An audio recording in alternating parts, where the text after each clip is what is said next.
Adani group అంశం తొలి రోజే పార్లమెంట్ ను కుదిపేసింది. ఉభయ సభల్లో అదానీ గ్రూప్ అంశంపై విపక్ష సభ్యులు చర్చకు పట్టుబట్టారు. పార్లమెంట్ ఉభయ సభలు ఇలా మొదలయ్యాయో లేదో అలా ఎల్లుండికి వాయిదా పడ్డాయి. లోక్సభ ప్రారంభం కాగానే గౌతమ్ అదానీపై అమెరికాలో నమోదైన కేసు అంశంపై జేపీసీ వేయాలంటూ కాంగ్రెస్ వాయిదా తీర్మానమిచ్చింది. భారత్లో వ్యాపార రంగంపై ఆ గ్రూప్ ప్రభావం, ప్రభుత్వ నియంత్రణపై చర్చించాలని డిమాండ్ చేసింది. ఈ డిమాండ్ల మధ్య ప్రారంభమైన లోక్సభలో తొలుత ఇటీవల కాలంలో మృతి చెందిన సభ్యులకు సంతాపం తెలిపారు. ఆ తర్వాత అదానీ అంశంపై చర్చించాలని విపక్షాలు పట్టుబట్టడంతో సభ కార్యకలాపాలకు తీవ్ర అంతరాయం ఏర్పడింది. దీంతో స్పీకర్ సభను కొద్దిసేపు వాయిదా వేశారు. తిరిగి సభ ప్రారంభమైన విపక్షాలు తమ పట్టు వీడలేదు. తీవ్ర గందరగోళం నడుమ సభను స్పీకర్ ఓం బిర్లా ఎల్లుండికి వాయిదా వేశారు.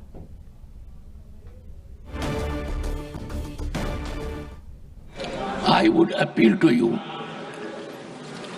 Nobody in this house is in a category